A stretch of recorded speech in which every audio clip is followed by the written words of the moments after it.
இந்த சத்தத்தை கேட்டுக் கொண்டிருக்கிற ஒரு தேவனுடைய பிள்ளையை கூட ஆண்டவர் வாக்கு கொடுக்கிறார், நான் உன்னை கைவிட போவது இல்லை. இந்த சூழ்நிலையிலே ஆண்டவர் உங்களை கைவிட மாட்டார். இந்த பிரச்சனையிலே ஆண்டவர் உங்களை கைவிட மாட்டார். நீங்கள் மலையை போல நம்பி இருந்த மனிதர்கள் கைவிடலாம், உங்களை சுற்றி இருக்கிற எல்லாருமே கைவிடலாம். ஆனால் கர்த்தராகிய ஆண்டவர் வாக்கு கொடுக்கிறார், நான் உன்னை எப்படி கைவிடுவேன். இந்த காரியத்தில் கர்த்தருடைய கை உன்னோடு கூட இருக்கும். அவருடைய நடத்துதல் உங்களோடு கூட இருக்கும். அவர் இந்த பிரச்சனை முடிகிற வரைக்கும் உங்களை விட்டு அவர் விலக மாட்டார். இந்த சூழ்நிலையிலிருந்து நீங்கள் வெளியே வருகிற வரைக்கும் ஆண்டவர் உங்களை அந்த இடத்திலிருந்து கர்த்தர் எடுத்துக்கொள்ள மாட்டார். கர்த்தர் வாக்கு கொடுக்கிறார், நீ இதிலிருந்து ஒரு பெரிய வெற்றியை பார்க்கிற வரைக்கும் நான் உன்னை கைவிட மாட்டேன். ஹல்லேலூயா. இந்த எபிராயிம் அப்படின்றது ஒரு பெரிய ஒரு ஆசீர்வாதமான ஒரு கோத்திரம். இவனுடைய வாழ்க்கை ரொம்ப வித்தியாசமா இருக்கிறது.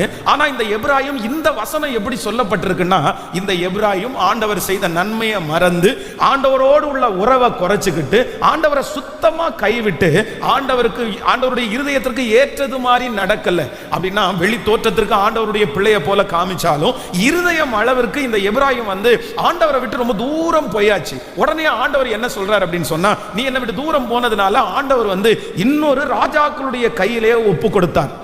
அவர் வாக்கு கொடுத்துட்டார். சில வார்த்தைகளை ஆண்டவர் சொல்லிட்டார். ஆனா இப்ப என்ன அப்படின்னு சொன்னா, அவங்க படுற கஷ்டத்தை பார்த்து ஆண்டவரை விட்டு தூரம் போய் இன்னொரு ராஜாக்களுடைய கையிலே ஒப்பு கொடுக்கப்பட்டு அவங்க படுற வருத்தத்தை பார்த்த உடனே ஆண்டவருடைய மனசு என்ன பண்ணலன்னா தாங்கல. ஆண்டவர் உடனே சொல்றாரு, ஐயோ நான் எப்படி உன்னை நான் கைவிடுவேன், எப்படி நான் உன்னை கைவிடுவேன். ஏன் அப்படின்னா, இந்த எபிராயிமை ஆண்டவர் தன் பக்கமாய் சேர்த்து கொள்வதற்கு கர்த்தர் நிறைய பாடுபட்டார். நான் நம்புறேன், இந்த சத்தத்தை கேட்கிற நம்ம யாரையுமே ஆண்டவர் கைவிட மாட்டார். ஒருவேளை நீங்கள் ஆண்டவரை விட்டு தூரத்தில் போய் இப்பொழுது ஒரு சில சூழ்நிலைகளுக்குள்ளே நீங்க சிக்கி இருக்கலாம், பெரிய பாடுகளை பட்டு கொண்டிருக்கலாம். ஆனா ஆண்டவர் என்னைக்கு உங்களை இன்னொருத்தருடைய கையில ஒப்பு கொடுத்தாரோ அன்னையிலிருந்து உங்களுக்காக அவருடைய இருதயம் தேடிக்கொண்டே இருக்கிறது. இந்த 100 நாட்கள் கர்த்தர் அவருடைய சமூகத்தில் வச்சு அவருடைய வார்த்தையை உங்களுக்கு சொல்லி உங்களை ஜெபம் பண்ண வச்சு உங்களை ஒப்பு கொடுக்க வச்சு, ஆமென், உங்களுடைய பாவத்திற்கு மன்னிப்பு கொடுக்க வச்சு மீண்டுமாக இந்த எபிராயிமை கர்த்தர் கைவிடவில்லை என்கிறதை கர்த்தர் நிரூபிக்க போகிறார். நம்புறவங்க கரங்களை மேல தட்டி முழு பலத்தோடு ஹல்லேலூயா. அவர் ஒரு நாளும் நம்மை கைவிடுகிற தேவன் அல்ல. எபிராயிமே, நான் உன்னை எப்படி கைவிடுவேன். இம்மை பொழுது உன்னை நான் கைவிட்டேன், ஆனாலும் உருக்கமான இரக்கங்களால் உன்னை சேர்த்து கொள்ளுவேன். கர்த்தருடைய பிள்ளைகளை நாம் ஆராதிக்கிற தேவன் அவர் கைவிடுகிற தேவன் அல்ல. அவர் கைவிடுகிற தேவன் அல்ல. அவர் ஒரு சில வேளை மறைந்திருக்கிற தேவனாய் இருக்கிறார். அவர் ஒரு சில வேளை காணாதவர் போல் இருக்கிற தேவனாய் இருக்கிறார். உங்க வாழ்க்கையில, என் வாழ்க்கையில ஆண்டவர் என்னை கைவிட்டாரு பாஸ்டர், என்னை கைவிட்டாரு. இந்த சூழ்நிலையை கர்த்தர் கைவிடலைன்னா ஏன் இப்படி நடந்துருச்சு? கர்த்தர் தானே என்னை கைவிட்டாரு, என் பிள்ளையை கைவிட்டாரு, என் குடும்பத்தை கைவிட்டாரு. யோசேப்பையும் அப்படித்தான் நினைத்தான், என்னை கர்த்தர் கைவிட்டார். ஆனா உண்மையிலேயே ஆண்டவர் உங்களை கைவிடல. ஆண்டவர் உங்களை கைவிடலன்றத சீக்கிரமாய் நீங்கள் பார்க்க போகிறீர்கள். கர்த்தர் உங்களை சோதித்து அறிகிறார். கர்த்தர் உங்களை அதற்கு நேராக நடத்துகிறாரே தவிர, கர்த்தர் மறைந்திருக்கிறாரே தவிர, கர்த்தர் வாக்கு கொடுக்கிறார், இன்னும் நான் உன்னை கைவிடவே இல்லை. அவருடைய பரிதாபங்கள் உங்களுக்காய் பெருகுகிறது. அவருடைய அன்பு உங்க மேல பெருகுகிறது.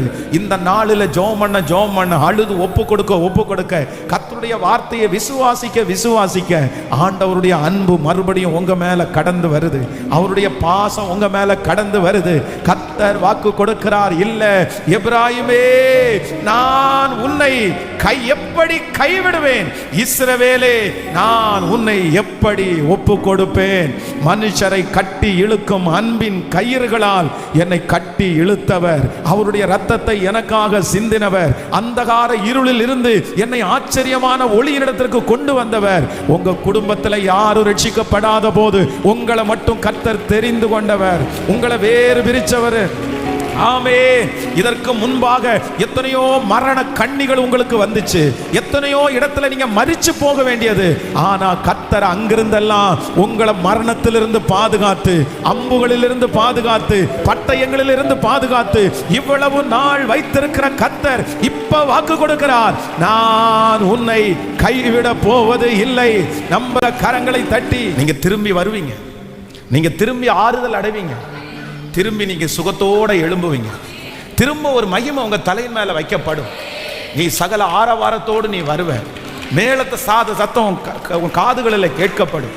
நீ மறுபடியும் கட்டப்படுவாய், நீ மறுபடியும் தலை நிமிர்ந்து வாழுவாய், மறுபடியும் உன்னுடைய பிள்ளைகளை நினைத்து நீ சந்தோஷப்படுவ, மறுபடியும் சந்தோஷ சத்தம் உன்னுடைய குடும்பத்தில் கேட்கும், மறுபடியும் உன்னை நான் எழுப்புவேன், மறுபடியும் உன்னுடைய கையின் பிரயாசத்தை நான் ஆசீர்வதிப்பேன், மறுபடியும் நீ கட்டுவ, மறுபடியும் நீ நடுவ, நீ மறுபடியும் நிம்மதியா நீ தூங்குவ, நீ பயப்படுத்துவார் இல்லாமல் தூங்குவாய், நீ நிம்மதியாய் தூங்குவாய், சந்தோஷத்தோடு நீ ஆலயத்திற்கு வருவாய், மகிழ்ச்சியோடு கர்த்தரை ஆராதிப்ப, மகிழ்ச்சியோடு ஆராதிப்ப. எப்ராயிமே, நான் உன்னை எப்படி கைவிடுவேன்? கர்த்தர் ஒரு இடத்துல சொல்லும் போது ரொம்ப அழகா சொல்றாரு, என்னுடைய பரிதாபங்கள் உனக்காக அப்படி அதிகமாகுது. என் மேல ஆண்டவர் ரொம்ப பரிதாபப்படுறாராமா. நான் நம்புறேன் இந்த சத்தத்தை கேட்கிற உங்க மேல யாருக்கு பரிதாபம் வருதோ இல்லையோ, சில மனிதர்களுக்கு நம்ம எவ்வளவு வருத்தப்பட்டாலும் பரிதாபம் என்கிறது வரவே வராது. பரிதாபப்படுகிற மனிதர்கள் ரொம்ப குறைஞ்சிட்டாங்க, ரொம்ப குறைஞ்சிட்டாங்க. சாகிற வரைக்கும் பரிதாபப்பட மாட்டாங்க, செத்ததுக்கு பிறகு கூட பரிதாபப்பட மாட்டாங்க. செத்ததுக்கு பிறகு கூட சொல்லுவாங்க, இவன் இப்படி நடந்தா அதனால தான் செத்து போயிட்டான், இவன் இப்படி நடந்தா அதனால தான் செத்து போயிட்டான், இவளுக்கு இது தேவை அப்படின்னு சொல்ற உலகத்துல நம்ம வாழ்றோம். யாருமே எங்க அம்மா என் மேல பரிதாபப்படல பாஸ்டர், ஆனா ஆண்டவர் மட்டும் இன்னைக்கு உங்களுக்கு வாக்கு கொடுக்கிறார், நீ என்னுடைய எப்ராயிம், நீ என்னுடைய எப்ராயிம். இந்த சத்தத்தை கேட்கிற நிறைய பேரு நீங்க கர்த்தருடைய கையில இருக்கிற எப்ராயிம். எப்ராயிம் ஆண்டவர் சொல்றார், உன்னை நான் கைவிட மாட்டேன், உன்னை நான் கைவிட மாட்டேன். அதான் கர்த்தர் என்னிடத்துல சொல்லும் போது, உன்னை நான் மறக்கிறதானா என்னுடைய வலதுகை தன் தொழிலை இழப்பதாக. கர்த்தர் உங்களுக்கு மறுபடியும் மறுபடியும் வாக்கு கொடுக்கிறாரு, இல்ல நான் உன்னை கைவிடுகிற தேவன் அல்ல. பாஸ்டர், ஆண்டவர் என்னுடைய தப்புனால தான். ஆனா கூட கர்த்தர் உங்களை அடிச்சாலும் அணைக்கிற கர்த்தர், சோதிச்சாலும் உங்களை சரி செய்கிற கர்த்தர். ஆண்டவர் உங்களை சரி பண்ணிடுவாரு, கர்த்தர் உங்களை உருவாக்கிடுவாரு. ஆனா கர்த்தர் உங்களை என்ன பண்ண மாட்டார்னா கைவிடவே மாட்டார். இப்ப எல்லாரும் ஆண்டவரிடத்துல என்ன கேட்கணும் அப்படின்னு சொன்னா, இந்த எப்ராயிம் இடத்துல இருக்கிற ஒரு 3 விதமான ஆசீர்வாதம் இருக்குது. இந்த ஆசீர்வாதத்துல முதல் ஆசீர்வாதம் என்னன்னா, இந்த எப்ராயிம் இஸ்ரவேலுடைய 12 கோத்திரத்துக்குள்ள வரக்கூடிய நபர் அல்ல. நல்லா கவனிச்சுங்க, யாக்கோபனுடைய பிள்ளைகள் தான் கோத்திர பிதாக்கள். ஆனா இந்த எப்ராயிம் மனாசே என்கிறது யார் அப்படின்னு சொன்னா, இவங்க 2 பேரும் யோசேப்புனுடைய பிள்ளைகள். அப்படின்னா யோசேப்பு அந்நிய தேசத்துல போய் அந்த இடத்துல அந்த ராஜா ஒருத்தரை கல்யாணம் பண்ணி வச்சு அதன் மூலமாக வந்த பிள்ளைகள் தான் இந்த 2 பிள்ளைகளும், எப்ராயிம் மனாசே. அப்போ எப்ராயிம் அப்படின்ற பிள்ளை, மனாசேயினுடைய பிள்ளை இந்த கோத்திரத்தினுடைய லிஸ்ட்ல வர மாட்டாங்க. ஆனா என்ன நடக்குது அப்படின்னு சொன்னா, நீங்க அந்த வசனத்தை வாசிக்கலாமே, ரொம்ப அழகா இருக்கும் அந்த வசனம். நீங்க ஆதியாகமம் 48ஆம் அதிகாரத்தை வாசிக்கலாம். 48ஆம் அதிகாரத்தினுடைய 5வது வசனத்தை வாசிக்கலாமா? 48ஆம் அதிகாரத்தினுடைய 5வது வசனத்தை வாசிக்கலாம். நான் உன்னிடத்தில் எகிப்திற்கு வரும் முன்னே உனக்கு எகிப்து தேசத்தில் பிறந்த உன்னுடைய 2 குமாரரும் என்னுடைய குமாரர் ரூபன் சிமியோன் என்பவர்களைப் போல எப்ராயும் மனாசேயும் என்னுடையவர்கள். கர்த்தருடைய பிள்ளைகளே, ஒன்று நினைத்துக் கொள்ளுங்கள், இந்த இடத்துல என்ன சொல்லப்படுது அப்படின்னு சொன்னா, யாக்கோபு இப்ப யாரை சந்திக்கிறார் அப்படின்னா யோசேப்பை சந்திக்கிறார். யோசேப்பை சந்திக்கும் போது யோசேப்பு சொல்றாரு, இந்த ஊர்ல எனக்கு ஆண்டவர் 2 பிள்ளைகளை கொடுத்திருக்கிறாரு, எப்ராயிம் மனாசேன்னு 2 பேரை கொடுத்திருக்கிறாருன்னு சொன்ன உடனே அவங்க அப்பா என்ன சொல்றாரு அப்படின்னு சொன்னா, இத பாரு, நீ இதுவரைக்கும் பெத்த அந்த 2 பிள்ளைகளும் இது உன் பிள்ளைங்க இல்ல, இது உன் பிள்ளைங்க இல்ல, இது யார் பிள்ளைங்க?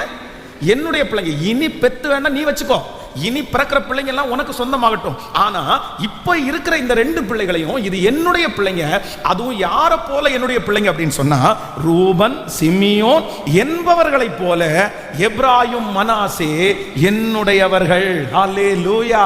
கர்த்தருடைய பிள்ளைகளே, ஆசீர்வாதத்திற்கு உள்ள அவங்க வர முடியாது, கோத்திர பிதாக்களுடைய லிஸ்ட்ல வர முடியாது. ஆனால் கர்த்தர் எப்ராயிமை முன்குறித்ததினாலே ஆண்டவர் அந்த கோத்திர பிதாக்களுடைய அந்த லிஸ்ட்ல அந்த சந்ததி லிஸ்ட்ல கர்த்தர் எபிராயிமை கர்த்தர் கிருபையாய் கர்த்தர் கொண்டு வந்தார். நான் நம்புகிறேன் இந்த ஜெபத்திற்கு பிறகு ஒரு அற்புதம் நடக்க போகிறது. கர்த்தர் ஒரு அற்புதம் செய்ய போகிறார்.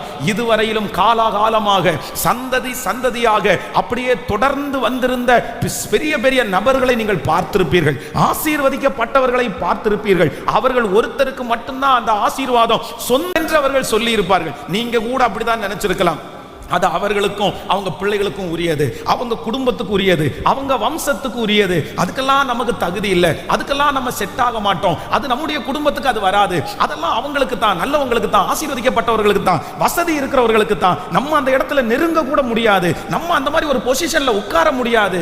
உங்களை சொல்லுகிறவர்கள் கூட உங்களை அப்படி சொல்லி இருக்கலாம். நீ எல்லாம் இதுக்கு ஆசைப்படாத, நீ எல்லாம் இதுக்குள்ள நீ வராத, உனக்கெல்லாம் இதுக்கு தகுதியே கிடையாது, உங்க வம்சத்துக்கு தகுதி கிடையாது, நீ இந்த இடத்துல தான் உட்காரணும், நீ இதுக்காக அழைக்கப்பட்டவன், உனக்கு இந்த வேலை, உனக்கு இவ்வளவுதான் எதிர்காலம், நாங்கெல்லாம் அப்படிப்பட்டவங்க, நாங்கெல்லாம் அப்பவே வந்தவங்க, எங்க முற்புதாக்கள் எல்லாம் இதிலே வந்தவங்க. ஆனால் ஆண்டவர் இன்றைக்கு எப்ராயிமுக்கு ஒரு ஆசீர்வாதத்தை கர்த்தர் கொடுக்கிறார். என்ன கொடுக்கிறார்னா, நீ அந்நிய தேசத்திலே பிறந்திருந்தாலும், நீ யோசேப்புனுடைய மகனா இருந்திருந்தாலும், கோத்திர பிதாக்களுடைய லிஸ்ட்ல எப்படி கர்த்தர் எப்ராயிமை கொண்டு வந்து வைத்து அழகு பார்த்தாரோ, அதே போல கர்த்தர் வாக்கு கொடுக்கிறார். எப்ராயிமே, நான் உன்னை எப்படி கைவிடுவேன், எப்படி கைவிடுவேன்? தகுதியே இல்லாத ஒருவனை கர்த்தர் மீட்டெடுத்து யாக்கோபனுடைய வம்சத்திலே கர்த்தர் கொண்டு வந்து கோத்திர பிதாக்களாய் மாற்றினது போல கர்த்தர் இன்று வாக்கு கொடுக்கிறார். உன்னை முன்னணியிலே இருக்கிற மனிதர்களோடு கர்த்தர் கொண்டு வந்து உட்கார வைக்க போகிறார்.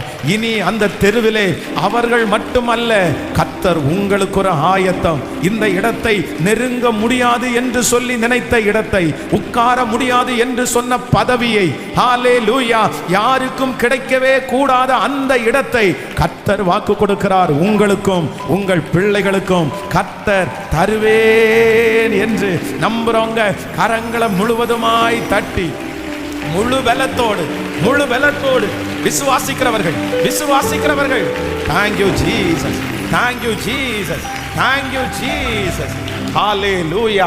சட்டத்தின்படி எனக்கு இல்லாத இடத்தை, ஆமென், மற்றவர்களுடைய கருத்தின்படி எனக்கு கிடைக்காத ஒரு இடத்தை, என்னுடைய குடும்பத்திற்கு வம்சத்திற்கு தகுதி இல்லாத ஒன்றை கூட என் தேவனாகிய கர்த்தர் என்னை எப்ராயிமாய் மாற்றினபடினால் அந்த இடத்துல என்னை கொண்டு வந்து வைக்கிறதற்கு கர்த்தர் வல்லவராய் இருக்கிறார். ஹல்லேலூயா. சில இடங்களுக்குள்ள நம்ம போகும்போது அந்த இடத்துல என்ன சொல்லுவாங்க அப்படின்னு சொன்னா, வெளி நபர்கள் இங்கே வருவதற்கு அனுமதி இல்லை அப்படின்னு நிறைய இடத்துல நம்ம போர்டு போட்டிருப்போம். அப்படின்னா ஒரு நல்ல கம்யூனிட்டியில் ஒரு வீடு கட்டியிருப்பாங்கன்னு வச்சுக்கோங்களேன், அதில் ஒரு 20 வீடு 30 வீடு இருக்கும் அப்படின்னு சொன்னால், அந்த வீட்டுக்குள்ள அந்த ஏரியாவுக்குள்ள அவ்வளோதான் அலோவ் பண்ண மாட்டாங்க. அப்படியே நீங்கள் வெளியே போயிருங்க, அதெல்லாம் உங்களுக்கெல்லாம் அலோவ் கிடையாது, அந்த ஏரியாவில் நீங்கள் வீடு வாங்க முடியாது, அந்த ஏரியாவில் நீங்கள் வர முடியாது. அப்போது நிறைய பேர் இன்னைக்கு உலகத்தில் இருக்கிறவங்க என்ன பண்ணுறாங்கன்னா, இந்த செப்பரேட் அப்படின்ற ஒன்று இருக்குது.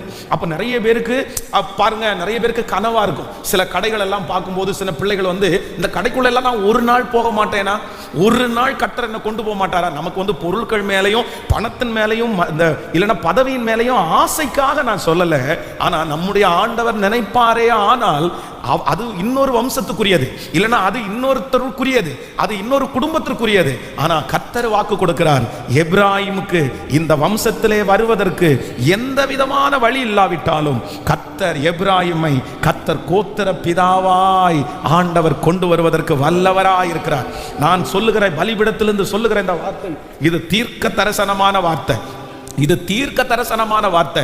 உங்கள் பிள்ளைகள் ராஜாக்களோடு அமரப் போகிறார்கள், உங்கள் பிள்ளைகள் உயர்ந்த ஸ்தானங்களிலே அமரப் போகிறார்கள், நீங்கள் உயர்ந்த ஸ்தானங்களிலே கர்த்தர் அமர வைக்க போகிறார்.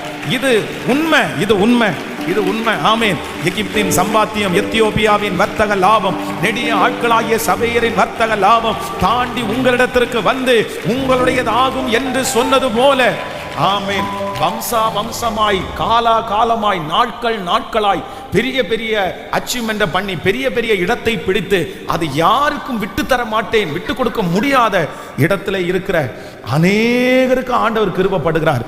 அந்த இடத்துல ஒரு நியூ ஜெனரேஷன், ஒரு நியூ ஃபேமிலி ஆண்டவர் நம்ம குடும்பங்களை கர்த்தர் கொண்டு வந்து நிறுத்த போறார். நம்முடைய பிள்ளைகளை கர்த்தர் கொண்டு வந்து நிறுத்த போறார். உங்களை ஆண்டவர் கொண்டு வந்து நிறுத்த போறார். என்ன ஆண்டவர் கொண்டு வந்து நிறுத்த போறாரு. நம்ம வரப்போகிறோம். கர்த்தர் நம்மை கொண்டு வர போறார். இந்த வார்த்தையை நம்புறவங்க எல்லாம் கைகளை மேல உயர்த்தி, இயேசுவே முழு பலத்தோடு இந்த வார்த்தையை நான் விசுவாசிக்கிற ஆண்டவரேன்னு சொல்லுங்க. ஆண்டவரே இந்த வார்த்தையை நான் நம்புற ஆண்டவரேன்னு சொல்லுங்க. சொல்லுங்க சொல்லுங்க ஏசப்பா சமூகத்துல சொல்லுங்க. ஹalleluya ஹalleluya.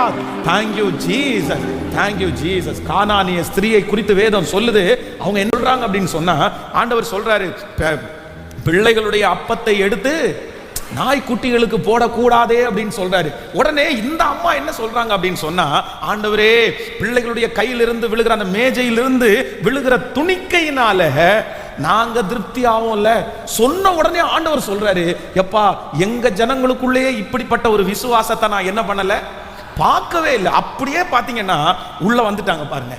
இதுவரைக்கும் ஆசீர்வாதத்திற்கு அந்த ஃபேமிலி தகுதியானது இல்லை, அந்த ரட்சிப்புக்கு அந்த ஃபேமிலி தகுதியானது இல்லை, ஆனா உள்ள வந்துட்டாங்க. அதே போல ஆண்டவர் வந்து ஒரு மதியான நேரத்தில் இருக்கும்போது வேதம் சொல்லுது, ஒரு ஸ்திரீ வராங்க. அவங்களுக்கு ஏற்கனவே 6 புருஷன் இருக்கு. அந்த ஒரு பெரிய ஒரு சாப்டர் இருக்குது. ஆனா இந்த ஸ்திரீ வந்து ஆண்டவர் வந்து தண்ணி கேட்கிறாரு. தண்ணி கேட்ட உடனே அவங்களுக்கு விசுவாசம் இருக்கு. அவங்க சொல்றாங்க, ஊர்ல போய் எல்லாருக்கும் ஆண்டவர் வந்திருக்காருன்னு சொன்ன உடனே வேதம் சொல்லுது, அவங்க என்ன பண்ணிட்டாங்கன்னா தூரத்துல இருந்த அவங்க இப்ப ஆண்டவருடைய அன்புக்குள்ள அந்த அரவணைப்புக்குள்ள வந்துட்டாங்க. ஆமென். வேதத்துல ராகாப் என்கிற ஒரு வேசியை குறித்து வேதம் சொல்லுது. அவங்களை குறித்து சொல்லும் போதே அவங்களுடைய பட்டப்பேரு இல்லைன்னா அவங்களுடைய வேலை அந்த மாதிரி ரொம்ப ஒரு வித்தியாசமானது. ஆனா 2 பேர் உள்ள போறாங்க, அந்த வேவு பார்க்க போறாங்க. அவங்கள வந்து ரொம்ப பத்திரமா பாதுகாத்து இவங்களுக்குள்ளே இருக்கிற அந்த ஸ்பிரிட், இவங்களுக்குள்ளே இருக்கிற அந்த பரிசுத்தம், இவங்களுக்குள்ள இருக்கிற அந்த ஜெப ஆவி அந்த அம்மாவுக்குள்ள போகுது. அந்த அம்மா நம்புறாங்க, விசுவாசிக்கிறாங்க. நான் ஆண்டவர் உங்களை சந்திக்கும் போது என்ன கூட்டிட்டு போவீங்களா? இப்ப பாத்தீங்க அப்படின்னா அந்த விசுவாச பட்டியல்ல இந்த அம்மாவுடைய பேரை உள்ள கர்த்தர் கொண்டு வர்றாரு. அது எப்படிங்க கொண்டு வர முடியும்? அது எப்படிங்க கொண்டு வர முடியும்? உலகத்துல இருக்கிற மனுஷன் கொண்டு வர முடியாது, உலகத்துல இருக்கிற மனுஷன் கொண்டு வர மாட்டான். ஆனா என் கர்த்தர் நினைப்பாரே ஆனால் முக்கியமான இடத்துல, மெயினான இடத்துல, ஹalleluya ஹalleluya. அதுதான் எனக்கு சத்துருக்கள் மத்தியிலே பந்தியை ஆயத்தப்படுத்துகிற கர்த்தர். எனக்கு இந்த வார்த்தையை பிரசங்கம் பண்ணும்போது எனக்கு தெளிவா தெரியுது. நான் அதை ஆவியில களிப்போட அந்த வார்த்தையை சொல்றேன், ரொம்ப மகிழ்ச்சியோட அந்த வார்த்தையை சொல்றேன். இந்த சத்தத்தை கேட்கிற நிறைய பேரை கர்த்தர் மெயின் லிஸ்ட்ல இதுவரையிலும் ஆக்குப்பை பண்ணிட்டு இருந்தவங்க மத்தியில, இதுவரையிலும் புடிச்சிட்டு இருந்தவங்க மத்தியில, நாங்க இதை விட்டு தர மாட்டோம்னு சொல்லிட்டு இருந்தவங்க மத்தியில, இந்த இடத்துல யாருமே வர முடியாதுன்னு சொன்ன இடத்துல, எங்களுக்கு காலகாலமா அது எங்களுக்கு தான் சொந்தம்னு சொன்ன அத்தனை பேருக்கு முன்னாடி கர்த்தர் சிலரை முன்னணியிலே கர்த்தர் கொண்டு வருகிறார், கொண்டு வருகிறார். என்னை ஆண்டவர் கொண்டு வருகிறார், என் குடும்பத்தை ஆண்டவர் கொண்டு வருகிறார். ஹalleluya. என் பிள்ளைகளை ஆண்டவர் கொண்டு வர்றாரு. கைகளை மேல உயர்த்தி நான் நம்புறேன். இந்த வார்த்தை எனக்கு தான், இந்த வார்த்தை என் தலை மேல இருக்கட்டும். பெரிய பெரிய தொழில் செய்யறவர்களுக்கு முன்பாக ஆண்டவர் உங்களை கொண்டு வந்து நிறுத்த போற. அதே போல ஆண்டவருடைய பெரிய பெரிய ஊழியத்தை செஞ்சவங்க மத்தியில ஆண்டவர் சம்பந்தமே இல்லாத, தொடர்பே இல்லாத உங்க குடும்பத்திலிருந்து ஒரு பிள்ளைய அபிஷேகித்து ரட்சிச்சு கிருபைகளை கொடுத்து கர்த்தர் கொண்டு வந்து வைக்க போறாரு. கர்த்தர் கொண்டு வந்து வைக்க போறாரு.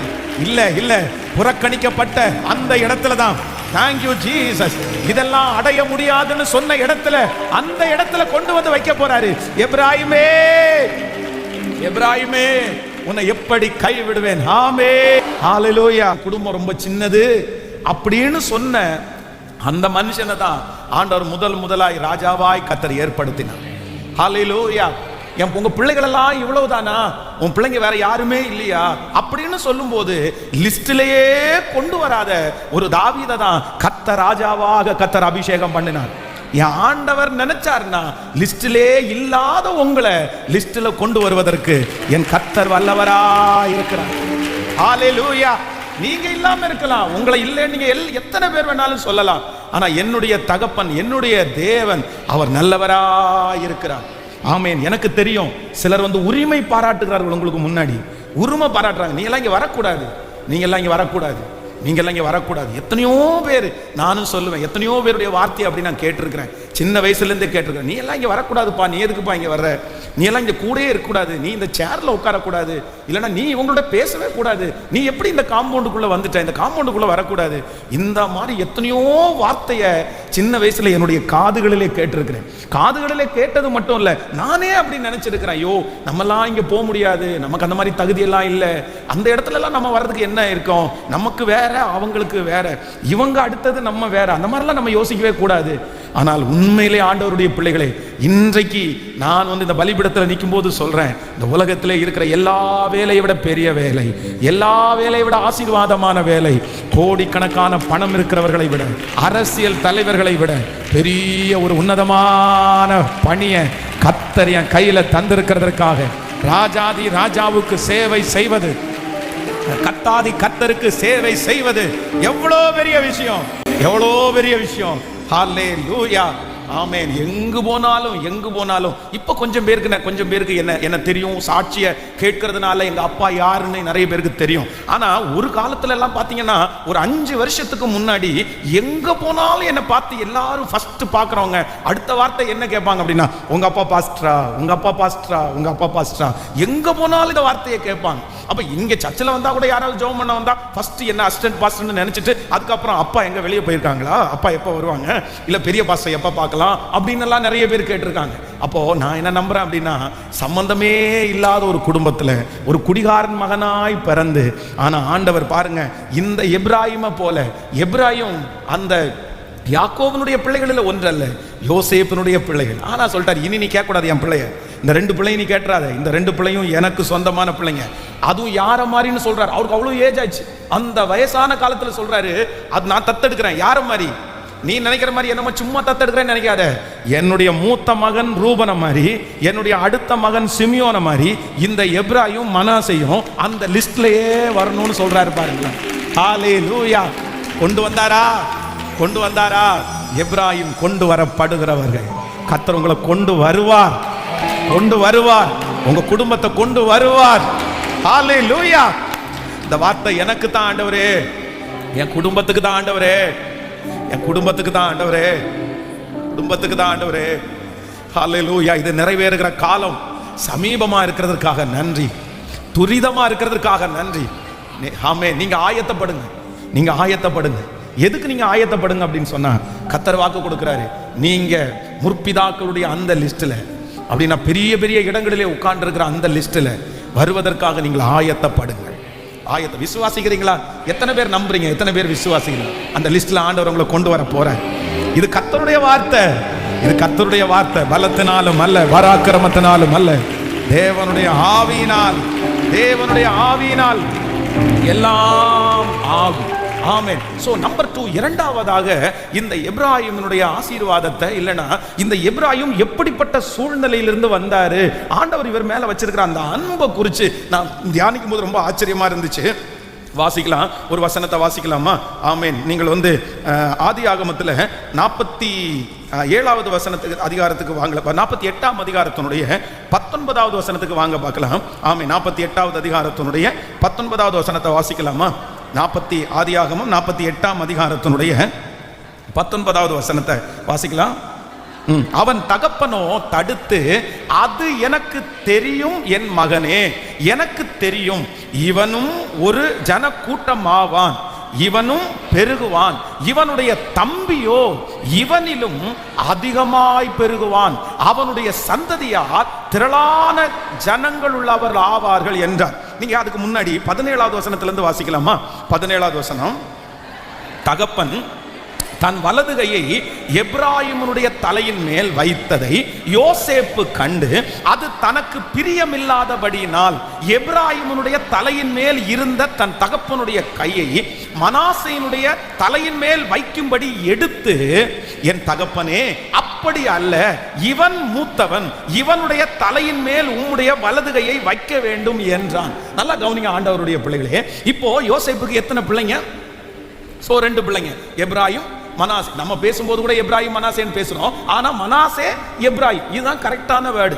இப்போ என்ன நடக்குது அப்படின்னு சொன்னா, இந்த இடத்துல யாக்கோபு எல்லாரையும் ஆசீர்வதிக்கிறார். அந்த 12 கோத்திர பிதாக்களையும் அவர்கள் சொன்ன அந்த காரியத்தை சொல்லி ஒன்னொன்னா அவர் பிளஸ் பண்றாரு. அப்போ இவர் கடைசி காலம் ஆகுது, இவருக்கு கண்ணு பெருசா ஒன்றும் பெருசா தெரியல. இவருக்கு முன்னாடி இந்த பிள்ளைகளை கொண்டு வந்து விட்டுருக்காங்க. கொண்டு வந்து விட்ட உடனே இவங்க அப்பா என்ன பண்றாரு அப்படின்னு சொன்னா, எப்பவுமே வலது கையினுடைய ஆசீர்வாதம் பெருசு. அப்படின்னா வலது கை அப்படின்றது ஒரு ஆசீர்வாதத்தை குறிக்கிறது. வலது கையினால தான் ஆசீர்வதிப்பாங்க. இப்போ இவர் வலது கையை தூக்கி எங்க வைக்கிறார் அப்படின்னு சொன்னா, எப்ராயிமுடைய தலையின் மேல் வைக்கிறார். வச்ச உடனே நீங்க அதுல வாசிக்க முடியும். அந்த 17வது வசனத்தை வாசிக்கும் போது நமக்கு ரொம்ப நல்லா தெரியும். தன் தகப்பன் வலது கையை எப்ராயிமுடைய தலையின் மேல் வைக்கிறதை யோசேப்பு கண்டு, அது தனக்கு யாருக்கு? யோசேப்புக்கு பிரியம் இல்லாதபடினால். யாரு? இவர் அப்பா, அதுவும் யோசேப்பு. இதுவரைக்கும் யோசேப்பினுடைய கேரக்டரை நம்ம எப்படியெல்லாம் வாசிச்சிருக்கிறோம். புறக்கணிக்கப்பட்டு அப்பாவை வந்து பாடுபட்டு இப்ப அவருக்கு 2 பிள்ளைங்க பிறக்கிறாங்க. ஆனா அவர் ஒருவேளை நியாயமா சொல்லலாம், எப்பவுமே மூத்த பிள்ளைங்க மேல சிலருக்கு பாசம் இருக்கும், இல்லைன்னா சில சின்ன பிள்ளைங்க மேல பாசம் இருக்கும். அது வந்து சூழ்நிலையை பொறுத்து. அந்த வீட்டுல அந்த பிள்ளைங்க எப்படி வளர்றாங்க, எப்படி கீழ்ப்படுகிறாங்க, எப்படி பாசமா இருக்கிறாங்க, அதை வச்சு நிறைய நேரத்துல தகப்பனாருடைய தாயாருடைய அன்பு வந்து கொஞ்சம் வேறுபடும், கொஞ்சம் மாறி மாறி வரும். அப்போ இந்த இடத்துல வந்து சரி, எங்க அப்பா வைக்கிறது கரெக்ட், எங்க அப்பா வச்சது மாதிரி நம்ம அது கூட இடையில போய் குறுக்க இது பண்ண வேண்டாம் அப்படின்னு யோசேப்பு நினைக்கல. வேதம் சொல்லுது, எப்ராயிமுடைய தலையின் மேல யாக்கோபு கைய வச்ச உடனே அவங்க அப்பாவுக்கு என்ன இல்லை அப்படின்னு சொன்னா, அதுக்கு ரொம்ப இஷ்டம் இல்லை, பிரியம் இல்லை. உடனே இப்ப என்ன பண்றாரு அப்படின்னு சொன்னா, அந்த கையை என்ன பண்றாரு? ஏன்னா அவருக்கு தான் கண்ணு தெரியல, அவருக்கு தான் ரொம்ப வயசாயிடுச்சுல்ல, ஒரு பிரியம் இல்லாதபடினால் எப்ராயிமுடைய தலையின் மேல் இருந்த தன்னுடைய தகப்பனுடைய கையை எடுத்து, இன்னைக்கு இந்த சத்தத்தை கேட்கிற யாரோ ஒருத்தருக்கு ஆண்டவர் தீர்க்க தரிசனமா சொல்றாரு, நீங்க எப்ராயிம் ஃபர்ஸ்ட் நம்பர் 1.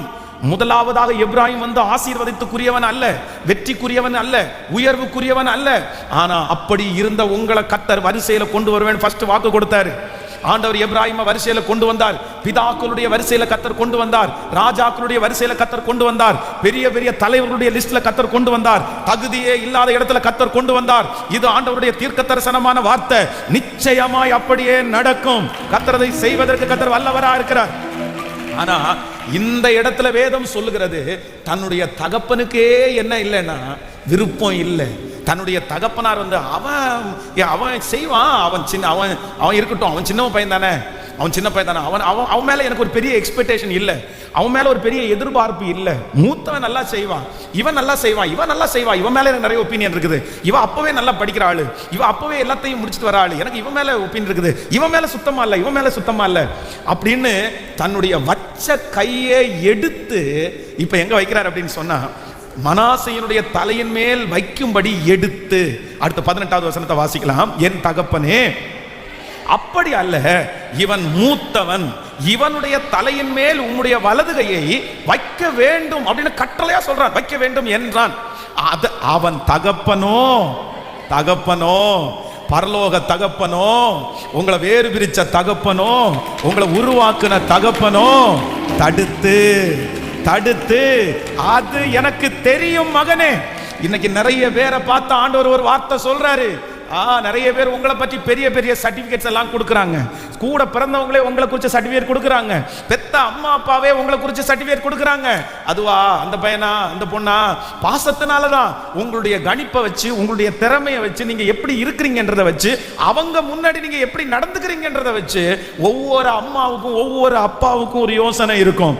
ஆனா பரலோக தகப்பன் மட்டும் சொல்றாரு, அது எனக்கு தெரியும். யாரை ஆசீர்வதிக்கணும்னு எனக்கு தெரியும், யாரை நிறுத்தணும்னு எனக்கு தெரியும், யார் முன்னாடி வருவா யார் பின்னாடி வருவான்னு பரலோக அப்பாவுக்கு தெரியும். உங்களையும் என்னையும் அழைத்த தேவனுக்கு தெரியும். அவர் வாக்கு கொடுக்கார். ஆகாது என்று தள்ளப்பட்ட கல் மூளைக்கு தலைக்கல்லாய் மாறும். இது கர்த்தராலே ஆயிற்று. நம்முடைய கண்களுக்கெல்லாம் இது ஆச்சரியமாய் இருக்க போகிறது. எஸ், ஆமென். தகப்பனுக்கே விருப்பம் இல்லை என்றாலும், மேனேஜருக்கு விருப்பம் இல்லை என்றாலும், கூட இருக்கிறவர்களுக்கு விருப்பம் இல்லை என்றாலும், சொந்தக்காரர்களுக்கு விருப்பம் இல்லை என்றாலும், கர்த்தர் விரும்பினபடியினால் ஹல்லேலூயா, எனக்கு தெரியும் இவனும் ஒரு ஜனக்கூட்டம் ஆவான், இவனும் பெருகுவான், இவனுடைய தம்பியோ இவனிலும் அதிகமாய் பெருகுவான், அவனுடைய சந்ததியார் திரளான ஜனங்கள் ஆவார்கள் என்றான். ஹல்லேலூயா. இன்றைக்கு இந்த 11வது நாள் ஆண்டவருடைய வார்த்தை சிலருக்கு நேருக்கு நேர் கடந்து வருகிறது. கர்த்தர் வாக்கு கொடுக்கிறார். நீ நீங்கள் உயருவதை நீங்கள் வளருவதை சிலர் விரும்புகிறவர்கள் யாரும் இல்லை. உங்களை ஒரு பொருட்டாக கூட நிறைய பேர் எடுக்கல. ஆமேன். அப்படி உங்களுக்கு வந்தால் கூட இல்லை, இதுக்கு இவங்க தகுதி இல்லைன்னு அளவுக்கு சொல்ற அளவுக்கு தான் நிறைய பேர் உங்களை சுற்றி இருக்காங்க. நீங்களும் எப்ராயிமை போல வாயை திறந்து நான் ஆமா நான் அந்த ஆசீர்வாதத்துக்கு தகுதியான ஆள் தான் சொல்ல கூட முடியாம நீங்க வாயடைச்சு போயிருக்கலாம். ஆனா வேதம் சொல்கிறது, ஆண்டவருடைய பாசம் யார் மேல வருது அப்படின்னா, ஆண்டவருடைய விருப்பம் யார் மேல வருதுன்னா எப்ராயிம் மேலேயே வருது. யாரு தடுத்து நிறுத்தினாலும் நான் நம்புகிறேன் தாண்டி உங்களிடத்திற்கு வரும். யாரும் தடுத்து நிறுத்த முடியாது. உங்க உயர்வை தடுத்து நிறுத்த முடியாது. உங்களுடைய மேல் நோக்கி போகிற அந்த உயர்வை தடுத்து நிறுத்த முடியாது. உங்களுக்கு கொடுக்க போகிற ப்ரமோஷனை யாரும் தடுத்து நிறுத்த முடியாது. உங்களுக்கு கொடுக்க போகிற சம்பள உயர்வை யாரும் தடுத்து நிறுத்த முடியாது. அப்பாவுக்கே விருப்பம் இல்லைன்னாலும், அம்மாவுக்கே விருப்பம் இல்லைன்னாலும் நான் நம்புறேன், அப்பாவுக்கு முன்னாடி அம்மாவுக்கு முன்னாடி ஒரு நாள் கர்த்தர் உங்களை சாட்சியாய் நிறுத்துவார். இந்த சத்தத்தை கேட்கிற யாரோ ஒருத்தருடைய வீட்டில் இப்படிப்பட்ட ஒரு சூழ்நிலை கடந்து போகலாம். பாஸ்டர், தம்பியை மட்டும்தான் பாஸ்டர் முன்னாடி வைக்கிறாங்க, அண்ணனை மட்டும்தான் பாஸ்டர் முன்னாடி வைக்கிறாங்க. என் குடும்பத்திலே நான் தான் தேவையில்லாத ஒரு பொருள். என் குடும்பத்தில் புறக்கணிக்கப்பட்டவன் நான் தான் பாஸ்டர். என் கையில் பணம் இல்லைன்னு அப்படி நினைக்கிறாங்களா தெரியல, இல்லைன்னா எதனால இப்படி ஒதுக்குறாங்கன்னு எனக்கு தெரியல. ஆனால் என் குடும்பத்தில் எல்லாரும் நான் விழுந்தா சந்தோஷப்படுவாங்க, நான் ஒன்றும் இல்லைன்னா போனேன்னா சந்தோஷப்படுவாங்க. எனக்கு ஏதாவது கிடைச்சா பொறாமப்படுறவங்க தான் ரொம்ப அதிகமாக இருக்காங்க. ஆனாலும் கர்த்தர் மட்டும் உங்க பக்கத்தில் வந்து நின்று சொல்கிறார், நீங்க ஒரு எப்ராயிம், உன் மேல இருக்கிற அபிஷேகம் எப்ராயிம், உன் மேல இருக்கிற அபிஷேகம் எப்ராயிம். எத்தனை பேர் தடுத்து நிறுத்தினாலும் ஆண்டவர் அதை கேட்க மாட்டார். அவர்களை பார்த்து ஆண்டவர் சொல்லுவார், அது எனக்கு தெரியும்.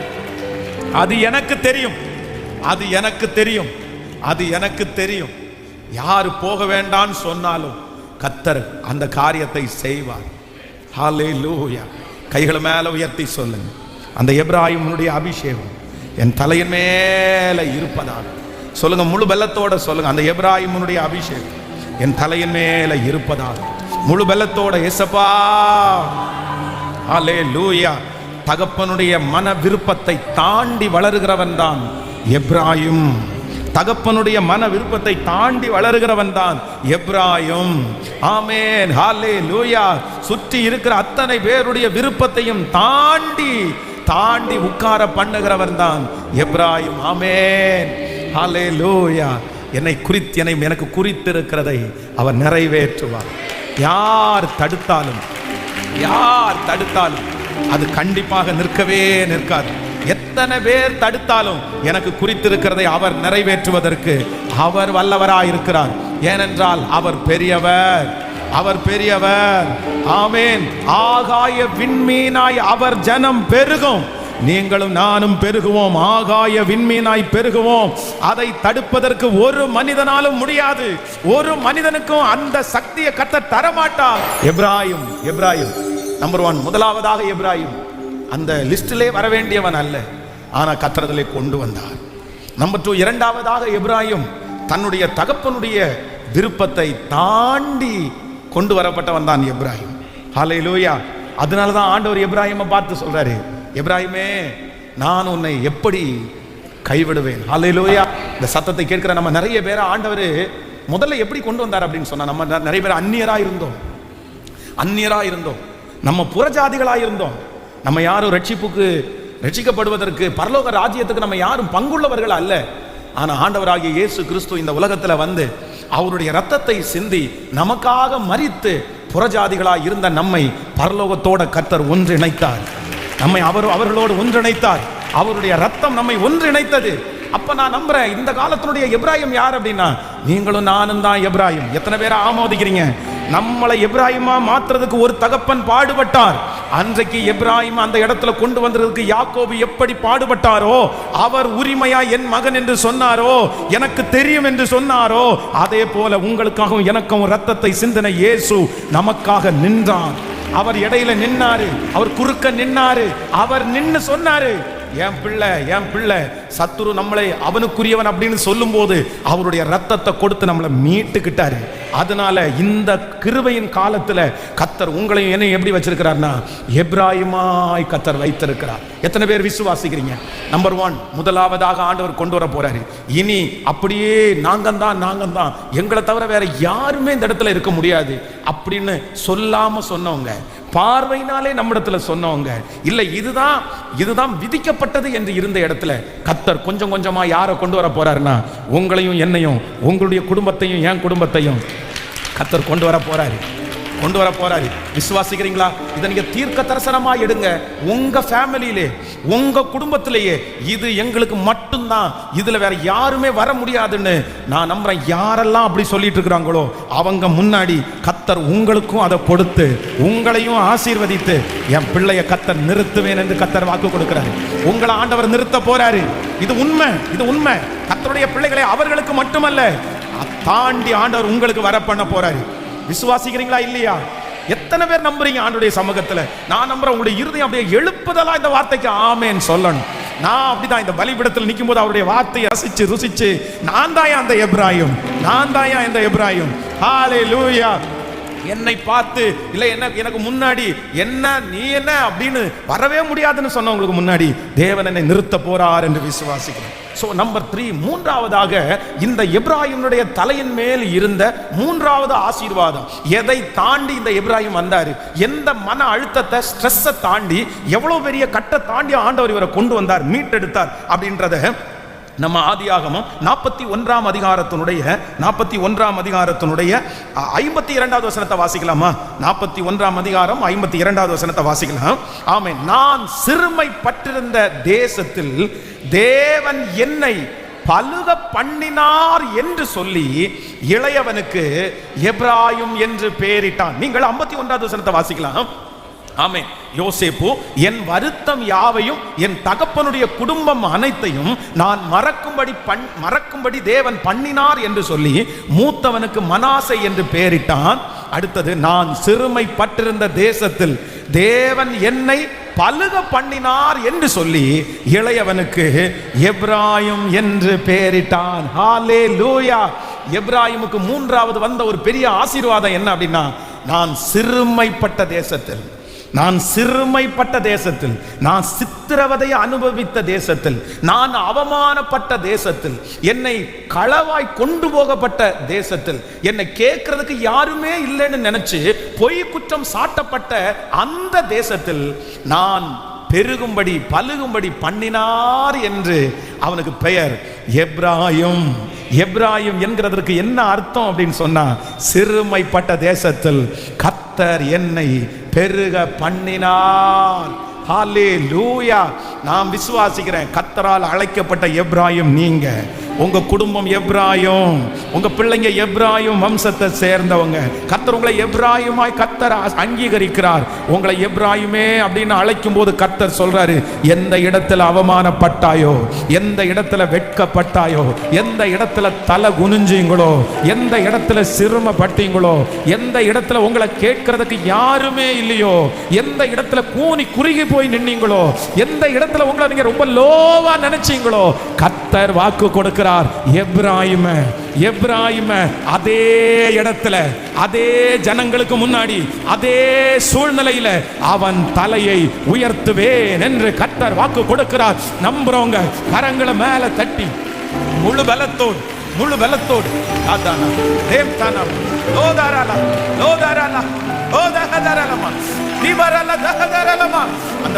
அந்த மகிமை ஒவ்வொருவர் மேலும் இப்போ ஆயத்தப்படுத்துங்கப்பா. இந்த எப்ராயிமுக்காக ஆயத்தப்படுத்துங்கப்பா. ஸ்தோத்திரம். ஹல்லேலூயா. ஆமென். வெட்கத்திற்கு பதிலாக ஆமென் 2 மடங்கு பதில் தருகிறவர். ஹல்லேலூயா. புது கிருபை தாரும் தேவா, புது பலனை தாரும் தேவா, புது கிருபை தாரும் தேவா, புது பலனை தாரும் தேவா, புதிய நாளுக்குள் என்னை நடத்தும் புதிய கிருபையா பாடும். புதிய கிருபையா. ஹல்லேலூயா. வெட்கத்திற்கு பதிலாக ரெட்டிப்பு நன்மை தாரும் தேவா. வெட்கத்திற்கு பதிலாக ஓ என் கண்ணீருக்கு பதிலாக, என் கண்ணீருக்கு பதிலாக ஆனந்த காளிப்பை தாரும் தேவா. ஆனந்த காளிப்பை தாரும். கைகளை மேல தட்டி சொல்லுவோம், புது கிருபை தாரும் தேவா. இயேசுவே கிருபை, கிருபைப்பா, கிருபைப்பா. புதிய நாளுக்குள் என்னை நடத்தும் புதிய கிருபையால் என்னை புதிய நாளுக்குள் என்னை நடத்தும் புதிய கிருபையால். ஹல்லேலூயா. ஆரம்பம் அற்பமானாலும் முடிவு, ஆரம்பம் அற்பமானாலும் முடிவு சம்பூர்ணமா. குறைவுகள் நிறைவாகட்டும், குறைவுகள் நிறைவாகட்டும். எல்லா வறட்சி செழிப்பாகட்டும், எல்லா வறட்சி செழிப்பா. இப்ப சொல்லுவோம், புது கிருபை தாரும் தேவா. இயேசுவே கிருபை, கிருபை ஒவ்வொருவர் மேல். புதிய நாளுக்குள் என்னை நடத்தும் புதிய கிருபையா. கிருபை, கிருபை, கிருபை, கிருபை, கிருபை ஊற்றப்பட, ஊற்றப்பட புதிய கிருபை. சவால்கள், சவால்கள் சந்தித்திட உலகத்தில் ஜெயம் எடுக்க. சவால்கள் சந்தித்திட இந்த உலகத்தில் ஜெயம் எடுக்க. உறவுகள் சீர்பொருந்த, குடும்ப உறவுகள் சீர்பொருந்த. சமாதானம் நான் பெற்றிட தேவ சமாதானம். இப்ப கைகளை மேல தட்டி ஒரு கிருபை கேளுங்க. Praise the Lord.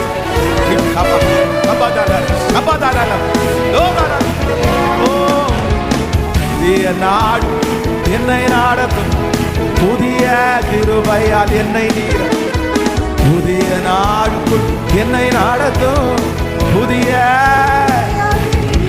கரங்களை தட்டி நல்லவ நல்லவ நல்லவ நல்லவ நல்லவ நல்லவ நல்லவ நல்லவ நல்லவ. ஹல்லேலூயா. பிறக்கும் போதே, நீங்களும் நானும் பிறக்கும் போதே எப்ராஹிமுக்கு ஆசீர்வாதம் வளர்ந்ததற்கு பிற்பாடு அல்ல, வாலிப வயதை தாண்டதுக்கு பிற்பாடு அல்ல. வேதம் சொல்லுது, அவனுடைய பிறப்பிலே முன்குறிக்கப்பட்டவர் தான் எப்ராஹிம். பிறக்கும் போதே அப்பா இந்த பேர் வைக்கும் போதே எப்படி சொல்றாரு அப்படின்னு சொன்னா, இதே ஊர்ல நான் என்ன பட்டேன்னா சிறுமையை அனுபவிச்சேன், சிறுமையை அனுபவிச்சேன். வந்த உடனே பார்த்துட்டு இந்த பையன் ரொம்ப நல்லா இருக்கான், இந்த பையனுக்கு ஒரு நல்ல வேலை கொடுக்கலான்னு சொல்லல. வந்த உடனே அடிமை வேலை தான் செஞ்சாங்க.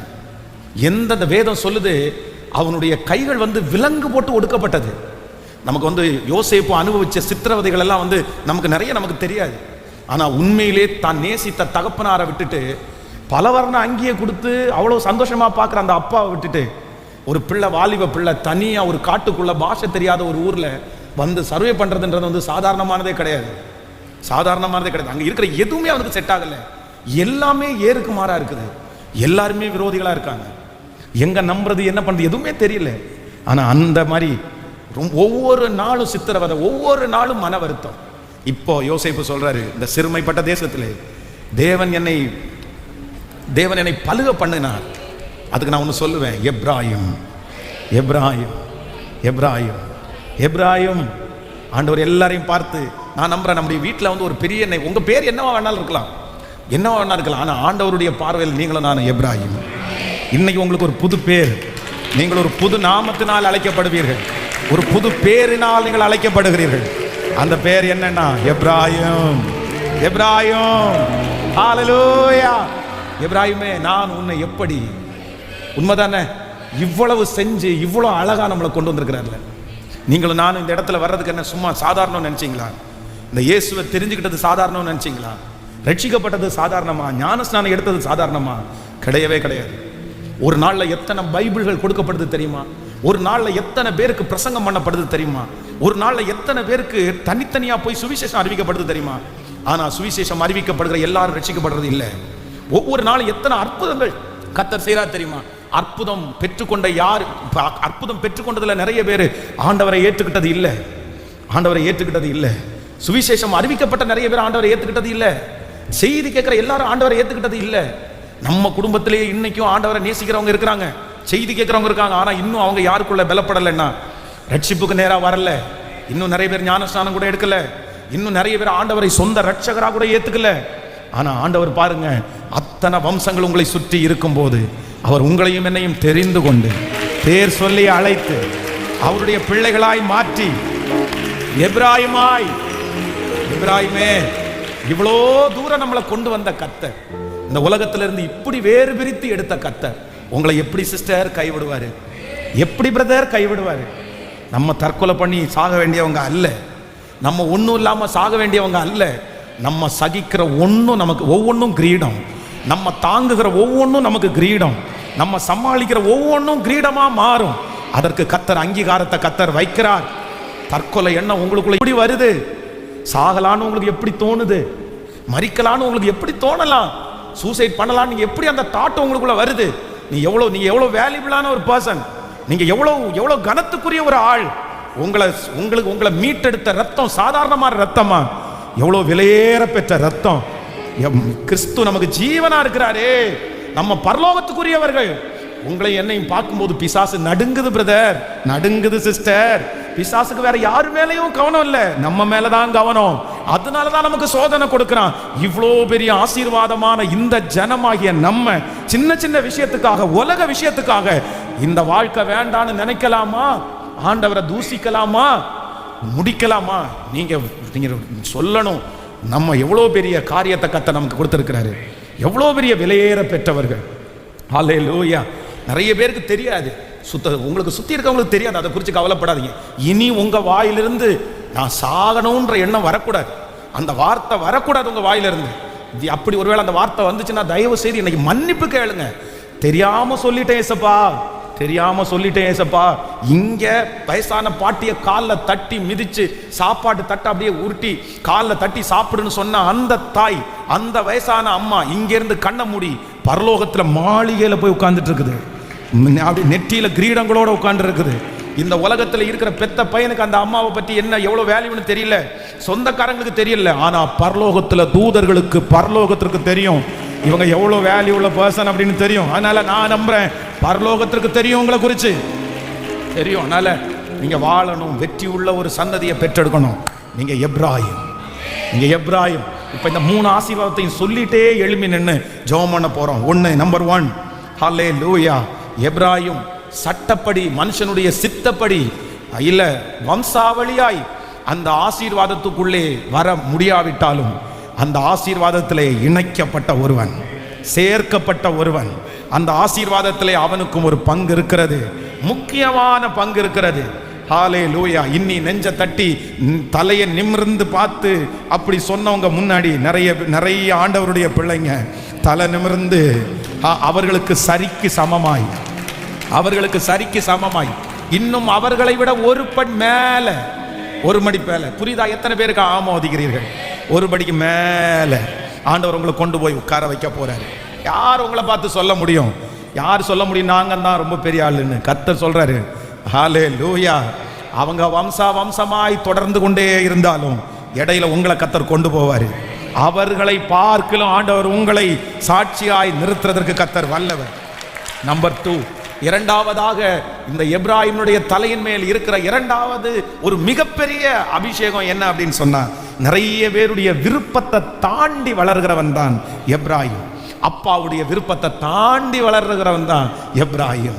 ஹல்லேலூயா. ஈசாக்கு பாருங்க, தகப்பனாருடைய, ஈசாக்குனுடைய மகன் தாவீது பாருங்க, தகப்பனாருடைய அந்த விருப்பத்தை தாண்டி முன்னேறவர் தானே தாவீது. அதனால கர்த்தர் உங்களுக்கு சொல்றாரு, உங்க மேல ஆண்டவருக்கு பெரிய கரிசனை இருக்குது, நீங்க தாண்டி வளருவீங்க. எந்த இடத்துல நீங்க பிளெஸிங்கா இருக்கிறதுக்கு விருப்பம் இல்லைன்னு நினைக்கிறாங்களோ, எந்த இடத்துல நீங்க நல்லா இருக்க கூடாதுன்னு நினைக்கிறாங்களோ, எந்த இடத்துல இவங்கள மேல விட வேலை வந்துடக்கூடாதுன்னு நினைக்கிறாங்களோ, நான் நம்புறேன் நீங்க எப்ராயிமா மாறிட்டீங்கன்னா நீங்க எப்ராஹிமா மாறிட்டீங்கன்னா. ஹalleluya, ஹalleluya. அவங்களுடைய விருப்பத்தை தாண்டி உங்களை வளர பண்ணுவார். விருப்பத்தை தாண்டி உங்களை வளர பண்ணுவார். ஹalleluya. 10 பேரை நிக்க வச்சு நீங்களும் ஒருத்தர் நிக்கிறீங்க. ஒரு கிஃப்டை வச்சிருக்கிறாங்க. யாருக்கு கொடுக்கலான்னு ஒருத்தர் கேட்கிறாரு. கேட்டவொன்னே அங்க இருந்து ஒருத்தர் சொல்றாரு, யாருக்கு வேணாலும் கொடுங்க, இவனுக்கு மட்டும் கொடுத்துறாதீங்க அப்படின்னு சொல்றாருன்னு வச்சுங்களேன். யாருக்கு வேணாலும் கொடுங்க, இவனுக்கு மட்டும் கொடுத்துறாதீங்க. அப்போ அங்க இருக்கிற ஒருத்தர் டிசைட் பண்ணுவாரு, ஏய் பொருள் என் கையில இருக்குது, வாங்கினது நானு, அது என்னுடையது, நான் யாருக்கு கொடுக்கணும் யாருக்கு கொடுக்க வேண்டான்னு எனக்கு தெரியும். நான் நம்புறேன், கொடுக்க வேண்டான்னு சொல்ற அத்தனை பேர் மத்தியிலையும் நான் இவனுக்கு தாண்டா கொடுப்பேன், இவனுக்கு தாண்டா கிடைக்கும், இந்த பிள்ளைக்கு தாண்டா. கைகளை தட்டி அதான மர ஆதாரமா கர்த்தர் உருவாக்குறார். சீர்படுத்துகிற ஆண்டவர், ஸ்திரப்படுத்துகிற ஆண்டவர். ஆயத்தமாகுங்க. இந்த 100 நாட்களும் ஆயத்தமாகுங்க. உங்களுடைய ஆண்டவர் உங்களை 90 வயசு வரைக்கும் உட்கார வைக்க போறாரா, 100 வயசு வரைக்கும் இருக்க போறீங்களா எனக்கு தெரியல. ஆண்டவருடைய வருகை எப்ப வரும், அதுக்கு முன்னாடி கூட வரலாம், எனக்கு தெரியல. ஆனா எனக்கு ஒண்ணு தெரியும், நீங்க உயிரோடு இருக்கிற நாளெல்லாம் நீங்க வெற்றியா வாழ்றதற்கு இந்த 100 நாள்ல கர்த்தர் உங்களை ஆயத்தப்படுத்துறார்.